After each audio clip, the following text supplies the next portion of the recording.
त्यांनी आहेत आमचे जाऊची बहीण, त्यांनी आमचे मालक आणि परत आमचं धीर त्यांना घेऊन गेलं. 5-6 जण गेलो नीट बसला केलं, पाणी दिलेत नाही घेतलं आम्ही, आम्हाला काही हे नव्हतं. जाऊ दे म्हणून बसला बोलवायला होते ना, संध्याला बोलवा तुम्ही म्हणताना आम्ही आई वडील जिवंत असेपर्यंत संध्याला त्याच्यासमोर आम्ही आणत नाही. कशाला आणत नाही? तेव्हा फिरताना वाटलं नाही का तुम्हाला? ते फिरताना मी डबा बांधून बाटलो का तिला?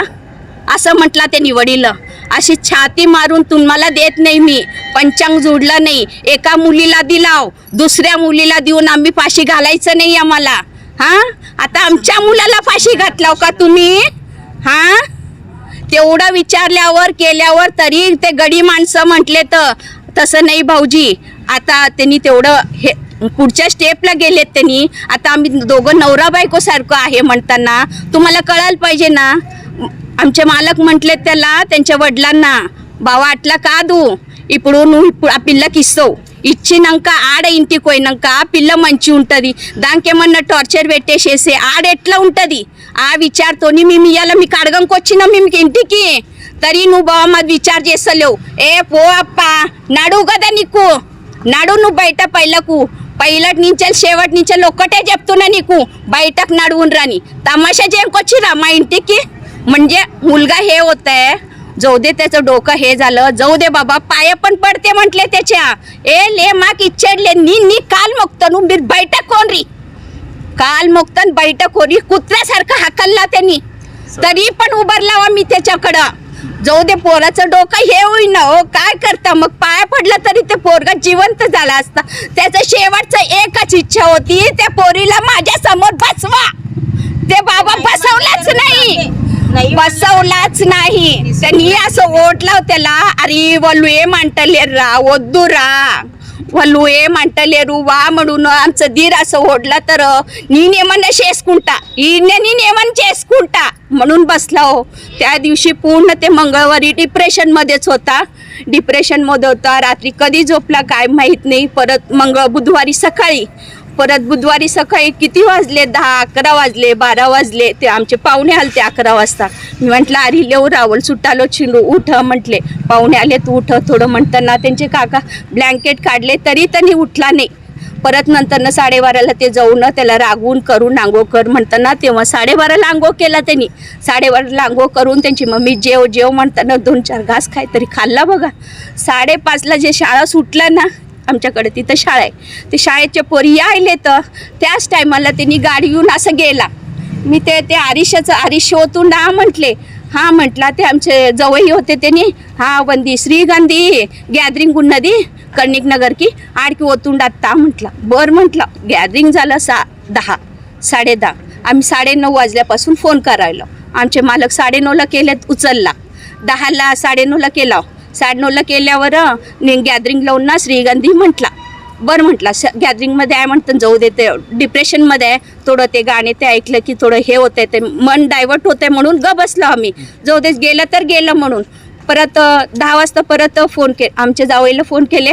हरिशाड कोचिंडा म्हणताना ले तर रालेडू वडू म्हटले. रालेडू म्हणताना मग आम्हाला थोडं टेन्शनच आलं, कारण डिप्रेशनमध्ये होतं पोरगं, काहीतरी करेल म्हणून आम्ही तेच. तरी दुपारी त्याला म्हटले होते, मंगळवारी संध्याकाळी आल्यावर आमचे धीर त्यांनी सर्वजण बसलो. असं नाही रे आपण दुसरी मुलगी करू तर. ले मला एकटीशीच राहायचं आहे, एकटीशीच होतो मी, एकटीशीच राहायचं आहे मला 4 चौघं नको, मी करून घेणार नाही, स्पष्ट म्हटला त्यांनी. नसतं रे लोक आता किती करायलेत रे, जाऊ दे म्हटले. नाही ऐकलं हो पोरगा, नाही ऐकला, अजिबात नाही ऐकला बघा. त्यानंतर तुम्ही बेपत्ता झालेली देखील तक्रार हो ना, तेच ना, हो दाखल केलेला आहे बघा. ते 10 वाजता केलं आम्ही. आता 10-10:30 वाजले, फोन उचले ना, स्विच ऑफ व्हायला मोबाईल स्विच ऑफ व्हायला म्हणताना आम्हाला टेन्शनच आलं, कारण डिप्रेशनमध्ये होता पोरगा. त्यांनी नाही म्हटले तर पोरगे फक्त त्याचं शेवटची एकच इच्छा होती, तिच्या तोंडून मला ऐकवा, फक्त तिच्या तोंडून मला ऐकवा. तिने मला प्रॉमिस केली, मी तुझ्याशिवाय बाबा कोणाला करून घेत नाही म्हटली तिने. त्याच्यामुळं त्या प्रॉमिससाठी तिच्या घरापर्यंत 4 वेळा गेला आम्ही.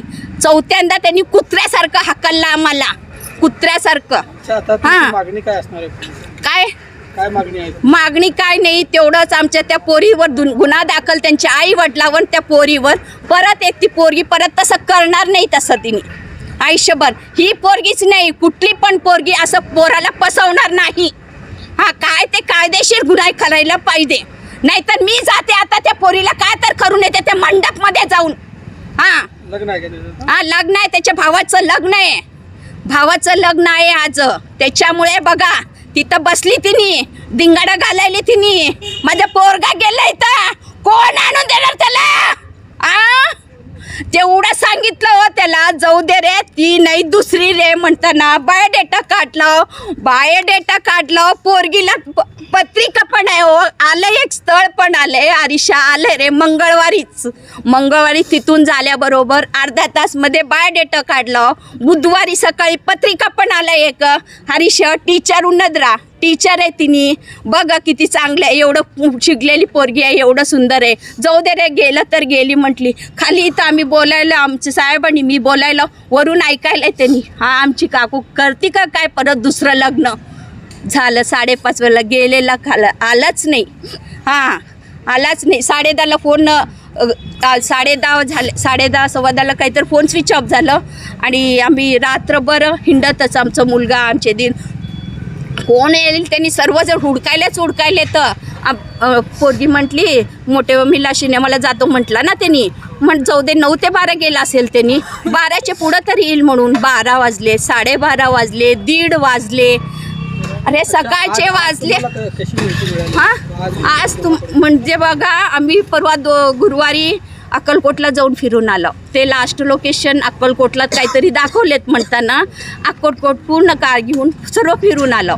दोघं इकडं दोघं तिकडं सर्व हिंडून आलो, बघून आलो. तिथं नाही भेटला, आलो परत घरी. परत आज काय म्हटले तर काय आम्हाला आमचे मालक रात्रीपासून म्हणाले तर गाणगापूरला जातो.